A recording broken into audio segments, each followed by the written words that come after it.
Latin American art, in particular, the visual arts, were totally ignored in this country and still are largely. And it has to do with the fact that I think Latin America came up with something very brilliant, which is they took modernism from Europe and but they had something that the Europeans did not have. The modernist experiment or adventure in European art was shrouded or triggered in large part by the disaster of World War I. Mm-hmm.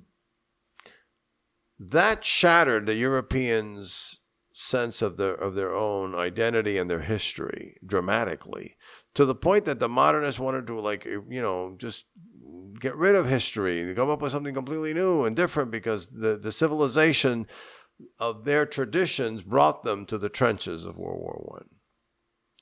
Latin America did not have that trauma. So when they imported the stylistic innovations of the modernists of Europe, they wanted to connect that with their legacy. In other words, they wanted the past to be part of their aesthetic present, which was shocking from a European standpoint. The whole point of modern art is to get away from that horrible past that destroyed us. In Latin America, this language that they were importing was a way of actualizing and helping them understand their indigenous roots, their African roots, their European roots. So you see people like Rufino Tamayo, Wilfredo Lam, Roberto Mata. Tamayo was Mexican, Lam Cuban, Torres Garcia of Uruguay, Mata of Chile. And, the names, I could just rattle off another 100 names of individuals who use history in the way that we talked about before as an element that now gets to be reshaped in a new way, and that helps us move forward. This was unbelievable to the modernists of Europe and also of the United States, because the Americans, for all their vaunted, we're Americans, we're not Europeans, we do our own thing, baloney, they picked up that same anti-past attitude of the Europeans. So when they encounter the Tamayos and the Torres Garcias and the Matas and the Lams and the Frida Kahlos and the Olga de Amarals and the rest of them, they don't know what the hell to make of this, because they're not playing by the same rules. You're supposed to come up with something completely different and new and forget your past. Mm. And the Latin Americans had that sense that the past and the present are constantly interacting, and in fact the present is made up of a forum of pasts that then reconfigure and move forward. Amen to that. And that's a very Latin American sensibility which fascinated me. It was part of the Cuban imagination, and it's part of the entire continent's imagination. So at the age of 20, I took off from Mexico to interview Mexican artists and writers. And it was there that I met Rufino Tamayo, one of the great artists of the 20th century, and spent several days talking with him and interviewing him and, getting to know him and his environment. And I turned 21 in Mexico. Happy birthday. And I invited Rufino Tamayo and his wife Olga to have dinner with me to celebrate my 21st birthday. That isn't nerdy and geeky. I don't know what is. That was my birthday celebration. I just turned 21. I'm inviting the greatest living artist in the world and his wife to come and have dinner with me. And on from there, I traveled throughout the continent and wrote about the art that I encountered and bought a lot of that art and brought it here and helped launch the international careers of several artists. And that was my passion, because not only was it my legacy, nobody was looking at it the right way. To this day, Latin American art was always thought of in terms of content. It was Latin American if it had a reference to something Latino.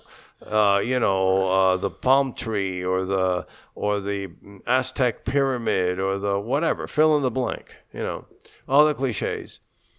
And that was not what interested me. I wanted the dynamics of that imagination to be understood in a different way. And so I wrote about that at length, books and essays and so forth.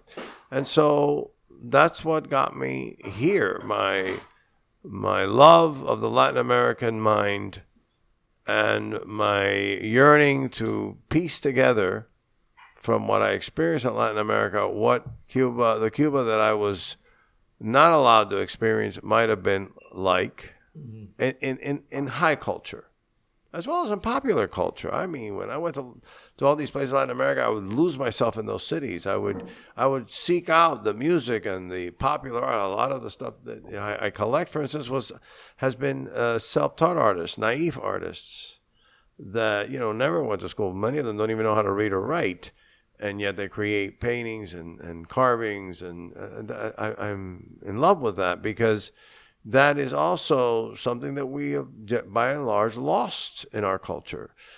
Yes, we have some naives, but usually they're seen as something separate. In Latin America as well, I think of them as, I exhibit them along with all my other fine art, or whatever you want to call it. So that was what propelled me in my search. And my poetry was very influenced by various philosophers, something, again, not very common, because most poets in the United States, they go to, MFA programs and so forth, they just steer them away from the world of ideas. They get them into contemporary issues and too structured. And they're almost like writing, journalism that looks like a poem. Well, because journalism is dead.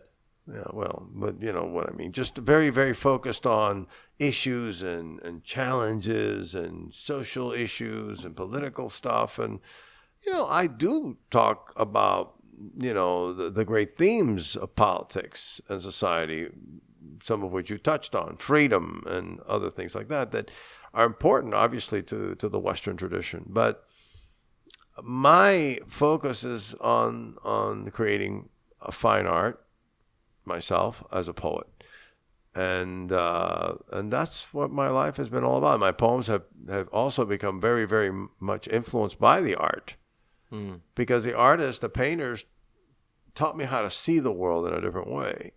The details, the colors, the forms, the shapes, the subtleties, the internal rhymes of forms, and the fact that when you look at a painting, when you read a poem, it's word by word, and then you put it all together in your mind. When you're looking at a painting, it's all there. Then you can navigate it.